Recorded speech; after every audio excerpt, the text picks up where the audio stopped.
बिस्मिल्लाहिर्रहमानिर्रहीम। अस्सलाम वालेकुम friends, welcome back to my channel खुशामदीद टू माय ब्लॉग्स। क्या हाल है आप सबका? इंशाल्लाह आप सब ठीक होंगे, खैरियत से होंगे और बहुत मज़े में होंगे। और मैं भी बिल्कुल ठीक ठाक। तो क्या हो रहा है आजकल और कैसी गुजर रही है ज़िंदगानी, मुझे कमेंट करके ज़रूर बताइएगा। और वैसे पिछली मैंने एक वीडियो में पूछा था कि आजकल क्या हाल चाल है, तो किसी ने मुझे कमेंट किया था कि अल्लाह का शुक्र है कि हाल भी ठीक है और चाल भी ठीक है। तो मुझे बहुत ज़्यादा हंसी आई, क्योंकि जैसे हाल पूछना तो वैसे बनता है, पर चाल जो है ना पूछना, तो वो थोड़ा-सा अजीब-सा वर्ड है। पर बस ऐसे ही कभी-कभी कुछ वर्ड्स होते हैं ना जो हम डबल करके बोल जाते हैं जैसे बात को बढ़ा लेना। और ख़ास करके हमारे यहाँ इस तरह के डबल वर्ड्स बोले जाते हैं सिंधियों में, तो मुझे बहुत ज़्यादा हँसी आ गई। तो इसीलिए बस आजकल मैं हाल पूछती हूँ और चाल नहीं पूछती। वैसे कमेंट तो उन्होंने मुझे ऐसे फ़नी किया था, उन्होंने मुझे वो स्माइली भी भेजा था, पर फिर मैंने सोचा कि वाक़ई इससे ना पूछना कि क्या हाल-चाल है, तो थोड़ा-सा वो लगता है। तो जी फ्रेंड्स, यहाँ पर बन रही है चने की दाल। और वैसे चने की दाल मेरे बच्चे बिल्कुल भी शौक से खा नहीं रहे आजकल, पता नहीं क्यों। पर रोज़-रोज़ क्या बनाऊँ समझ में भी नहीं आता। और इस बार जो मेरे चने की दाल है ना, माशाल्लाह से बहुत अच्छी बन गई थी। मैंने चने की दाल को पहले थोड़ा-सा बॉयल कर लिया था, मतलब इसको मैंने ना थोड़ी देर के लिए प्रेशर कुकर में बैठ दे दिया था, क्योंकि मुझे खाना बनाने में थोड़ी-सी लेट हो गई थी। और दूसरी साइड पर मैंने टमाटर, प्याज़ वगैरह उनको थोड़ा-सा ना स्टीम पर जो है तो सॉफ्ट कर लिया था। उसके बाद मैंने उनको मिक्सर जार में थोड़ा-सा उनको ना मिक्स कर लिया था, मतलब उनको ना ब्लेंड कर लिया था। और यहाँ पर दूसरी साइड पर बन रही है छोटे बच्चों के लिए खिचड़ी। और चावल और दाल के साथ उसमें मैंने एक चिकन की जो है तो वो क्यूब डाल दिया था, मतलब 2 क्यूब डाल दिए थे, छोटी वाली बोटियाँ जो बोनलेस वाली होती हैं। क्योंकि आजकल छोटे बच्चे जो है ना वो भी खिचड़ी खाने में बहुत तंग करते हैं। मुझे तो समझ नहीं आता कि आजकल की जो जनरेशन है ना, तो वो माशाल्लाह से बहुत ही फ़ास्ट हो गई है। और हम जब छोटे होते थे ना, तो पता ही नहीं होता था कि घर में क्या बना है और क्या बनेगा, बस जो चीज़ मिलती थी वो हम खा लेते थे। तो दाल बहुत मज़े की बनी थी, और इस तरह जब इसकी थिक सी ग्रेवी बन जाती है ना चने की दाल की, तो वो वाली चने की दाल बहुत मज़े की बनती है। और पिछली बार जब मैं ग्रोसरी करने के लिए गई ना, तो मैं चने की दाल लेकर आई थी 1 केजी। तो उस बार मैंने शामी कबाब बनाए, तो बिल्कुल मेरे मज़े की नहीं बने। तो मैं सोच रही थी कि शायद मैंने बनाए ठीक तरह से नहीं है, या कुछ मसाले वगैरह मिसिंग है, या मैंने कुछ यहाँ पर मैं चेक कर रही थी कि दाल गल गई है। और अच्छी तरह से गल गई थी। और जब तक चने की दाल ना इस तरह से गली हुई ना हो ना, और थोड़ी-सी कच्ची रह जाए, तो उसमें बिल्कुल भी टेस्ट ही नहीं आता। तो फिर हुआ यूँ कि ना मेरे चने की दाल ना वो दाल ही ख़राब थी, मतलब जो दाल थी ना, तो वैसे कहते हैं ना कि दाल में कुछ काला है, तो मतलब उस दाल में भी कुछ ना कुछ काला ही था। तो मैंने जब चने की दाल बनाई ना, वो क्योंकि मैं काफ़ी सारी लेकर आई थी 1 डेढ़ किलो, तो थोड़ी-सी मैंने शामी कबाब में यूज़ कर ली, और उसके अलावा बाकी जो बची, जब मैंने सालन बनाया तो इतना अजीब-सा मेरा सालन बना, मतलब वो उसका ना बना ही नहीं। और जब दोबारा उसको मैंने दूसरी बार बनाया, तो मैंने सोचा कि मैं इसको पहले पानी में अच्छी तरह से बॉयल कर लेती हूँ, सॉफ्ट कर लेती हूँ। और 2-3 घंटे मैंने इसको बॉयल किया, तो वो दाल गलने का नाम ही नहीं ले रही थी। इतनी अजीब-सी दाल थी ना, बिल्कुल पत्थर की तरह। और जब मैंने उसका सालन बनाया, तो उसमें वो लेस ही नहीं बन रहा था, और रूखी-सूखी सी और ड्राई-ड्राई सी थी। फिर जब मैं ग्रोसरी करने के लिए गई ना, तो मैंने उनको कहा था कि ये दाल पता नहीं क्यों आपकी ख़राब है, या इसमें थोड़ी-सी तो मतलब स्मेल भी थोड़ी-सी थी, ज़्यादा नहीं थी, पर थोड़ी-सी थी। तो पता नहीं उनकी शायद रखी हुई होगी, या वो काफ़ी टाइम तक, क्योंकि दालें जो है ना तो वो रख लेते हैं। तो फिर बस इस बार मैं नहीं ले रही थी, तो हस्बैंड ने कहा कि चलो थोड़ी-सी ले लो।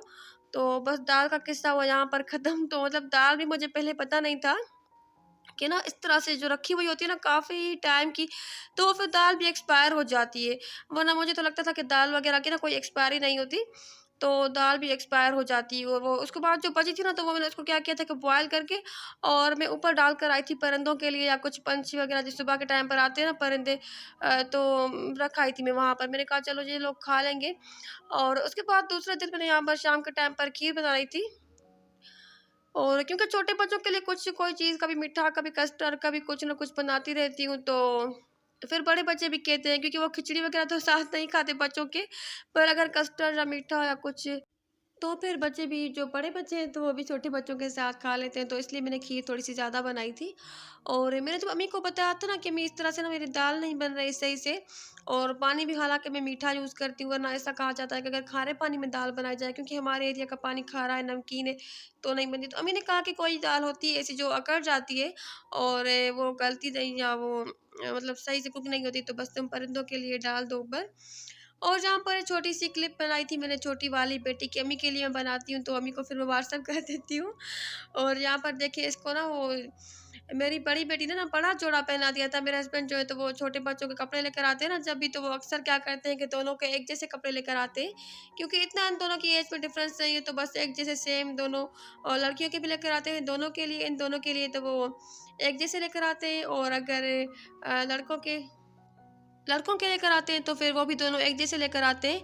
तो मेरी बेटी ने क्या किया था कि ना इसको इसको बड़ी बहन का सूट बना लिया था, मतलब दोनों वैसे एक एक जितनी है, 1 साल का डिफरेंस है, पर इसको छोटी को बड़ी का सूट पहना लिया था और बड़ी को क्या किया था कि ना उसका छोटी का सूट पहना लिया था। तो बस वैसे इतना खास फ़र्क नहीं लग रहा था। और जहाँ पर थोड़ी-सी क्लिप मैंने बनाई थी अम्मी के लिए, तो मैंने बच्चों के रूम के लिए ना एक टीवी यूनिट भी ऑर्डर किया है, और उसके साथ है कि स्टडी वो जो टेबल की तरह होता है ना, कॉर्नर में लगता है शेल्फ, तो वो भी ऑर्डर किया था। तो मेरी अम्मी को ना क्योंकि बहुत ज़्यादा चीज़ें पसंद नहीं होती, मुझे कह रही थी कि बच्चों का रूम तुम सिंपल ही रहने दो और कुछ खास इसमें ना और चीज़ें ना रखो, क्योंकि फिर बच्चे होते हैं ना तो जल्दी बेसिक कर लेते हैं। अगर ज़्यादा चीज़ें होती हैं तो फैलावा करते हैं ज़्यादा, तो अम्मी कह रही थी कि फिर तुम्हें समेटने में टाइम लग जाएगा, तो बस सिंपल ही रहने दो। मैंने कहा नहीं अम्मी, बच्चों के रूम में ना टेबल स्टडी टेबल भी होना चाहिए, कुछ बुक्स वगैरह रखने के लिए, और ऐसे कोई चीज़ वगैरह शोपीस रखने के लिए एक शेल्फ वगैरह होना चाहिए। क्योंकि रूम छोटा है तो मैंने छोटा वाला जो कॉर्नर टेबल है तो वो ऑर्डर किया है, जब आ जाएगा तो मैं शेयर कर दूँगी। और उसके अलावा कुछ मैंने शेल्फ ऑर्डर किए 1-2, तो वो भी छोटे से मैंने, क्योंकि रूम इतना बड़ा नहीं है ना, तो छोटे रूम में छोटी चीज़ें अच्छी लगती हैं। यहाँ पर मैं रात के टाइम पर ये काले चने खा रही थी और उसके साथ ही कुछ अंजीर थे। और यहाँ पर निकाले थे मैंने कपड़े, ये वाले जो कपड़े हैं ना, तो ये भी पिछले साल मेरी अम्मी ने मुझे बनवा कर भेजे थे, मेरी बड़ी बच्चों के, दोनों बड़ी बेटियों के, क्योंकि मेरी माशाल्लाह से 4 बेटियाँ हैं, 2 बड़ी हैं। उनमें तो 5 साल का डिफ़रेंस है।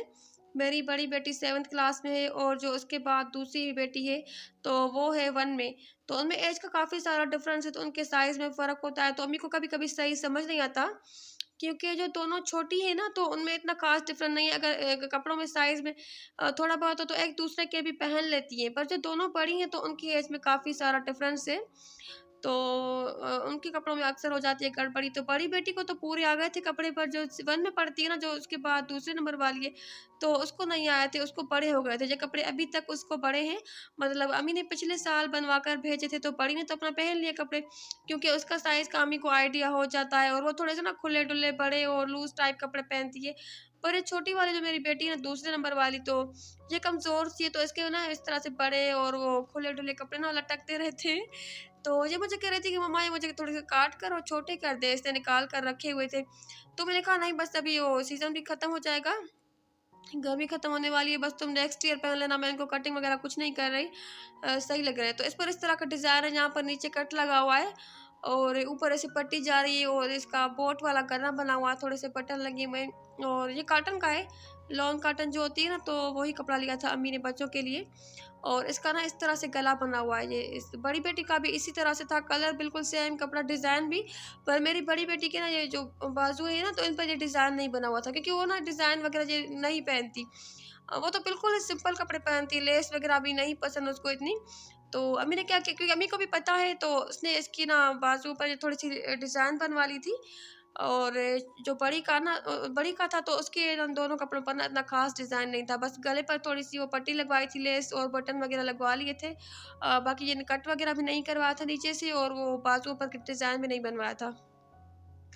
तो यहाँ पर रात के टाइम पर बच्चे पढ़ रहे थे, बड़े नीचे बैठकर कारपेट पर, तो यहाँ पर ये देखिए इसने एक चना खा लिया था, इसके मुँह से निकाला। इतने छोटे बच्चों पर नज़र रखनी पड़ती है ना, और ये इसको मैं कोई पुराना सा बुक दे देती हूँ, क्योंकि अगर बड़े बच्चे पढ़ाई कर रहे होते हैं ना, तो फिर ये छोटी भी रोने लगती है और बुक्स वगैरह उनके छीनने लग जाती है, पेंसिल वगैरह उनके उठा लेती है। तो इसको मैं कोई रफ इस तरह का ना बुक, जो पुराने हो या कोई इस तरह से जो एक्स्ट्रा हो, कोई भी बुक तो मैं दे देती हूँ, तो ये भी इसको देखती रहती है। और आज सुबह हुआ यूँ कि हमारे यहाँ जो है ना, तो वो कूड़े वाला, मतलब जो अंकल है ना, वो जमादार, वो नहीं आ रहे थे काफ़ी दिनों से, तो इतना ज़्यादा कचरा हो गया था ना हमारे घर में, मतलब 6 या 7 दिन हो गए थे, इतनी मेरे सारे डस्टबिन फुल हो गए थे, मैंने सारे निकाल कर और बाहर रखे हुए थे गेट के पास।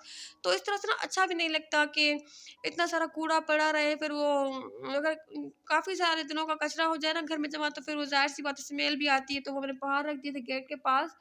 और कल मैंने क्या किया कि ना, मुझे बहुत अजीब लग रहा था, बहुत ज़्यादा बुरा लग रहा था। मैंने उन डस्टबिनों के ऊपर ना शॉपर चढ़ा दिए थे बड़े वाले।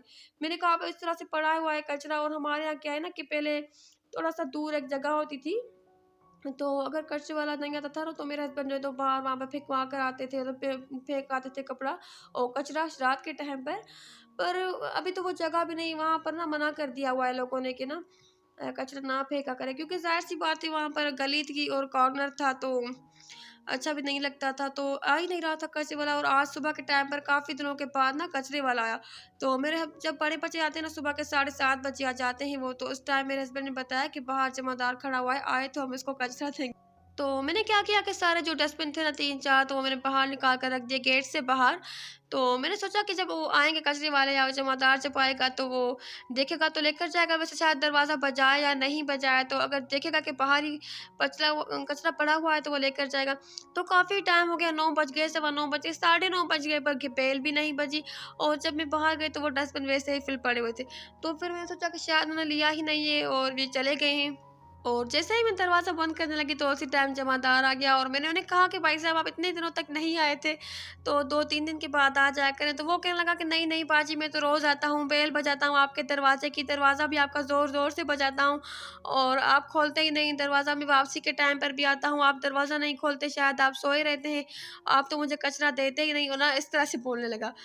तो मैंने कहा कि ठीक है, मैं आइंदा ऐसा करूँगी कि डस्टबिन बाहर निकाल कर रख दूँगी, और 2 दिन के बाद तो आप जब देखें तो लेकर जाया करें।